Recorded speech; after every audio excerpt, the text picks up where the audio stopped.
अस्सलाम वालेकुम my YouTube family, कैसे हैं आप सब। उम्मीद करती हूँ खैर से होंगे। आज मैं लेके आई हूँ आपके लिए कड़ी पकोड़ा बनाने की इंतहाई शानदार और इंतहाई आसान सी रेसिपी, जो कि तमाम खाने के शौकीन लोगों की बहुत ही बेहतरीन बहुत ही फेवरेट डिश है। तो चलिए सबसे पहले चल के देख लेते हैं रेसिपी कि हमें इसके लिए क्या क्या करना होगा। इसका मेथड आपको देखने में थोड़ा सा लंबा ज़रूर लगेगा, लेकिन इंतहाई आसान है। आपने घबराना बिल्कुल भी नहीं है और गौर से तमाम चीज़ों को देखते जाना है। सबसे पहले कड़ी बनाने के लिए मैं इस्तेमाल करूँगी दही मैंने 1 किलो इस्तेमाल किया है। अब इसमें शामिल करती जाऊँगी थोड़ा थोड़ा करके मैं 4 टेबल स्पून के करीब तकरीबन बेसन था, जिसको मैं थोड़ी थोड़ी क्वांटिटी में शामिल करती जाऊँगी दही में। और साथ ही हैंड विस्क की मदद से अच्छी तरह हैंड विस्क चलाते हुए मैं इसका बैटर स्मूथ सा बना लूँगी। अब मैं इसमें शामिल करूँगी, आप 1 पिंच लगा लें या फिर 1/4 टीस्पून इसमें फूड कलर मैंने शामिल किया है, ताकि हमारी कड़ी का बहुत प्यारा सा इसमें एक कलर आ जाएगा। और ये बिल्कुल ऑप्शनल है, आप अगर चाहें तो ऐड कर सकते हैं, अदरवाइज़ आप स्किप भी कर सकते हैं। और अगर शामिल करेंगे तो ज़्यादा अच्छा होगा, क्योंकि इसका कलर बहुत अच्छा आ जाएगा। अब 1 गिलास पानी इसमें शामिल करेंगे और इस बैटर को थोड़ा सा जब हमारा अच्छे से बेसन मिक्स हो चुका होगा तो पानी शामिल करके मैंने अगेन इसको स्मूथ सा बना लिया है। तो अब चलते हैं, बैटर हमने तैयार करके साइड पे रख लिया है, चलते हैं मेन मेथड की तरफ। एक कढ़ाई में हम ऑयल शामिल करेंगे। ऑयल मैंने 1/4 का भी यूज़ किया है, क्योंकि स्टार्टिंग में बहुत कम ऑयल जाएगा। एक मीडियम साइज़ की कटी हुई प्याज आप इसमें शामिल करें। हल्का सा ब्राउन होने के बाद मैंने 2 अदद कटे हुए इसमें टमाटर शामिल किए हैं। इसमें ना तो जो है वो स्टेज पे लहसुन जाएगा और ना ही मसालों के साथ इसमें हम नमक शामिल करेंगे, और ये बात आपने ध्यान रखनी है। अब इसमें जाएगा 1 टेबल स्पून लाल मिर्च का पाउडर और 1 टीस्पून इसमें हल्दी पाउडर। और ये स्मूथ सा हम बैटर बना लेंगे। मैंने बैटर को स्मूथ करने के लिए इलेक्ट्रिक बीटर की मदद ली है। अब इसमें थोड़ा सा पानी लगाएंगे। अगर आप कुकर में बनाएंगे तो ये आप इसको थोड़ा सा टाइम लगवा लें, 2 से 3 मिनट तक, तो आपका बैटर वैसे ही स्मूथ हो जाएगा। लेकिन चूँकि मैं कढ़ाई में बना रही हूँ तो इसलिए मुझे इलेक्ट्रिक बीटर इसमें चलाना पड़ा है, और ये बहुत स्मूथ सा हो गया, क्योंकि इसमें हमारी प्याज या किसी किस्म का कोई मसाला बिल्कुल नज़र नहीं आना चाहिए कड़ी में। अब इसमें मैं शामिल करूँगी 1 इंच का टुकड़ा दालचीनी और 1 बड़ी इलायची, और मसाला हम कर लेंगे अच्छी तरह से तैयार। आप देख सकते हैं कि जैसे कि मसाला हमारा हो चुका है रेडी, ऑयल इसने छोड़ दिया है बिल्कुल। अब हमने जो बैटर बना के रखा था दही का और बेसन का, तो उसको अपने छलनी की मदद से छानते हुए सारा बैटर इसमें डाल लेना है कढ़ाई में। और याद रखना है कि फ्लेम आपने बिल्कुल लो करके ये बैटर इसमें ऐड करना है। अगर तो आपके हाथ फ्री हैं और आपने पहले से ये बैटर छान के रखा हुआ है, तो आप एक हाथ से इसमें शामिल करते जाएं कढ़ाई में बैटर, और दूसरे हाथ से चम्मच चलाते जाएं। अदरवाइज़ आप लो फ्लेम कर लें। अगर तेज़ फ्लेम होने के साथ आप इसको शामिल करेंगे तो गुठलियाँ बनने का खतरा है। तो इसको हैंड विस्क की मदद से अच्छी तरह एक दफ़ा हम फिर जो है वो चला लेंगे कढ़ाई में हैंड विस्क। और साथ ही जितना हमने दही शामिल किया था उसी हिसाब से हम उतना ही उसी बर्तन में वापस मैंने 1 लीटर के करीब पानी शामिल किया, पानी डाल के, तो वो भी इसी में शामिल कर लिया है। क्योंकि हमारी कड़ी बहुत अच्छी से और बहुत देर तक हमें पकानी पड़ेगी। लो फ्लेम पे ये जितनी अच्छी कुक होगी, जितनी देर तक कुक होगी, और उतना ही इसका जायका अच्छे से आएगा। तो आप देख सकते हैं जो ही तकरीबन 4 से 5 मिनट गुजरे हैं तो इसकी कंसिस्टेंसी एकदम से थिक हो गई है। और ये इसकी पहचान है कि पहले ये इसको 3 स्टेप में ये पकेगी, कि स्टार्टिंग में ये बिल्कुल इसकी कंसिस्टेंसी हो जाएगी गाढ़ी, उसके बाद ये पतली हो जाएगी, और जब उस पतली कड़ी को हम पकाते हुए दोबारा से गाढ़ा करेंगे, तकरीबन हमें 40 से 50 मिनट तक पकानी पड़ेगी। और जब वो दोबारी गाढ़ी होगी तो समझें कि हमारी कड़ी अब इस्तेमाल के लिए बिल्कुल रेडी हो चुकी है।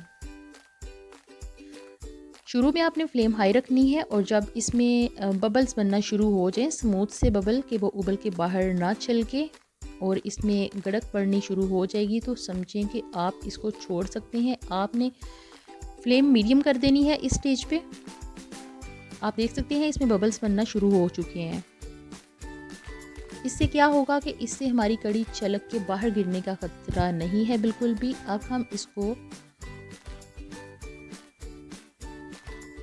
अब मैं इसमें शामिल करूंगी थोड़ी सी पहले से भीगी हुई तकरीबन 2 टेबल स्पून मैंने इमली भिगो के रखी थी। आप चाहें तो इसमें 2 चम्मच लेमन जूस भी इस्तेमाल कर सकते हैं। अगर आपकी कड़ी ज़्यादा खट्टी है या पहले की है तो आप चख लें, उस हिसाब से आप इमली या कोई भी खटास इसमें शामिल कर लें।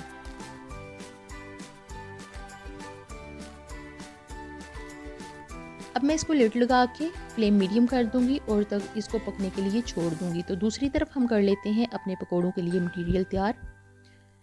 तो पकोड़े मैं बना रही हूँ मिक्स वेजिटेबल के पकोड़े। तो आप चाहें तो कोई एक पकोड़े भी, कुछ लोग इसमें सिर्फ प्याज के पकोड़े डालते हैं, कुछ सिर्फ आलू के पकोड़े डालते हैं, लेकिन मैं मिक्स पकोड़े हमेशा बना के डालती हूँ। उससे इसका टेस्ट बहुत ज़्यादा इंक्रीज़ हो जाता है। थोड़ी सी पालक शामिल की है, एक मीडियम साइज़ की प्याज, थोड़े से आलू, कुछ सब्ज़ मिर्चें कटी हुई और 1 टेबलस्पून कसूरी मेथी, 1 टेबलस्पून लाल मिर्च का पाउडर, 1 टेबलस्पून इसमें जाएगा कुटा हुआ धनिया, 1 टेबलस्पून इसमें जाएगा नमक और 1 कप मैंने इसमें मैदा शामिल किया, बेसन शामिल किया है। बेसन हम थोड़ा थोड़ा करके शामिल करते जाएंगे और आपने अपनी क्वांटिटी के हिसाब से इसमें शामिल करना है बेसन, कि आपको कितनी कड़ी बनानी है या पकौड़ों का मटेरियल आपने कितना बनाना है। तो मैंने जैसे 1 किलो दही की कड़ी बनाई है, तो उस हिसाब से मैं ये आपको चीज़ें दिखा रही हूँ। उसमें इतने सारे मटेरियल के पकोड़े और पकोड़ों का या इतना मटेरियल बनेगा, तो इसमें थोड़ा थोड़ा सा पानी डालते जाएं और अच्छी तरह से आप इसको तमाम चीज़ों को मिक्स कर लें।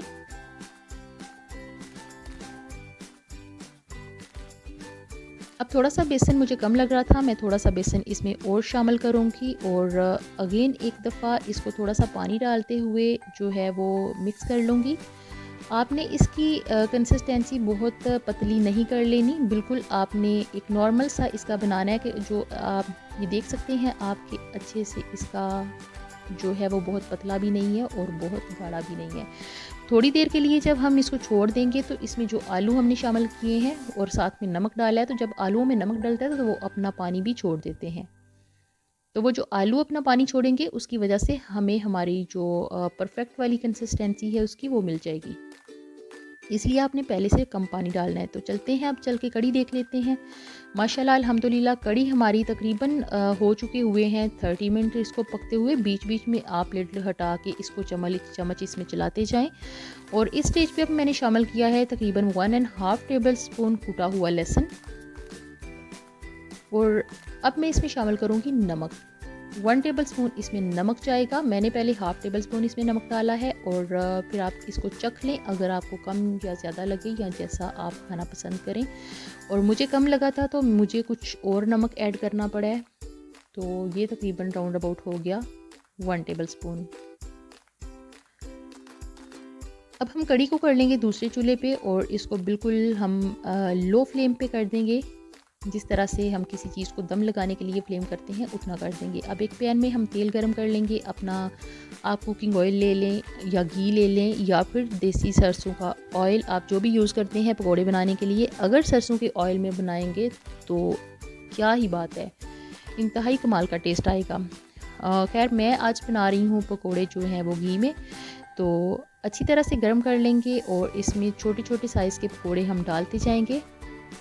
बड़े साइज़ की पकौड़ियाँ आपने नहीं बनानी, पकौड़ियाँ आपने छोटे साइज़ की बनानी है। और साथ ही आप एक पानी का बाउल रख लें और जो ही आप अपने पकोड़े ऐड कर चुके हैं पैन में, तो इस तरह से पानी से हाथ वॉश कर लें साथ ही। और फिर आप अपने जो है वो पकोड़े जिससे हमने हिलाने हैं उस चलनी को तब आप पकड़ेंगे तो आपका बर्तन भी साफ़ रहेगा और हाथों की चिप चिप भी नहीं होगी। तो ये भी एक टिप है कि आप जो ही इस पकोड़े शामिल करें पैन में तो साथ ही आप अपना जो हैंड है वो साफ़ कर लें। तो चलिए जी माशाल्लाह अल्हम्दुलिल्लाह पकोड़े हमारे बनके हो चुके हैं तैयार। अब इसी तरह से बाकी तमाम पकोड़े भी मैं कड़ी में, साथ ही हमारी कड़ी पकने के लिए रखी हुई है और शायद आपको फ्लेम दूसरे चूल्हे की नज़र आ रही है और इतनी ही फ्लेम पे हमने उसको पकते छोड़ देना है और पकोड़े निकाल कर साथ साथ ही मैं उस कड़ी में शामिल करती जाऊँगी ताकि थोड़ी सी उसको जो दम आया हुआ है और उसमें थोड़ी सी कड़क सी जो पड़ रही है उसके साथ ही हमारे पकोड़े जो हैं वो सॉफ्ट हो जाएंगे, क्योंकि हमने पकोड़े बनाए हैं बहुत क्रिस्पी से। तो कड़ी में डालने के साथ ही वो बहुत मज़े के हो जाएंगे सॉफ्ट से। अब मैंने कुछ कटी हुई लंबी सी अदरक दो चम्मच तकरीबन शामिल की है। 3 से 4 सब्ज़ मिर्चें लंबी लंबी काट लें। 5 अदद मैंने जो है वो सुर्ख गोल मिर्च शामिल की है और आधा चाय का चम्मच मैंने, या आप 1 चाय का चम्मच लगा लें, राई दाना इस्तेमाल किया है। 1 टेबल स्पून मैंने इसमें साबुत ज़ीरा डाला है और साथ ही हाफ़ टेबल स्पून मैंने इसमें कसूरी मेथी का डाल के अच्छे से तड़का बना लिया है। और कड़ी माशाल्लाह अल्हम्दुलिल्लाह हमारी तैयार हो चुकी है। फ्लेम मैंने बंद कर दी हुई है, लेकिन ये कढ़ाई जो मिट्टी की है इस वजह से इसकी इतनी जल्दी जो गर्माहट है या हीट है वो ख़त्म नहीं होती। तो हम जो भी तड़का हमने बनाया है वो हम कड़ी पे डाल देंगे। ऊपर से थोड़ा सा कटा हुआ धनिया स्प्रिंकल करेंगे और कुछ देर के लिए इसको कर देंगे बंद। और माशाल्लाह अल्हम्दुलिल्लाह अल्हम्दुलिल्लाह आप देख सकते हैं कड़ी हमारी बनके हो चुकी है, बिल्कुल रेडी। और इस तमाम प्रोसेस को मुझे जो है वो लगे हैं, आप कह सकते हैं 1 या सवा घंटा। तो अब हम इसको कर लेंगे डिश आउट। तो वीडियो अच्छी लगे तो लाइक कर दें, चैनल को सब्सक्राइब कर दें, बेल का आइकन दबाना बिल्कुल ना भूलें। और अगर आपको कोई आपका सवाल हो या आप कुछ पूछना चाह रहे हो या आपको कहीं पे कोई कंफ्यूजन लगे तो आप कमेंट बॉक्स में आके पूछ सकते हैं। तो ये है जी हमारी कड़ी की फ़ाइनल लुक। आप इसको वाइट राइस के साथ इस्तेमाल करें या फिर ताज़ा गर्म तंदूर की रोटियों के साथ। जिस भी अंदाज में आप इसको खाएंगे आपको इंतहाई मज़ा आने वाला है और ये इंतहाई आसानी से बन जाने वाली है। जस्ट मैंने शुरू में भी आपको बताया था कि इसका मेथड ही लंबा है, अदरवाइज़ बहुत आसान है। तो मिलते हैं फिर। अल्लाह।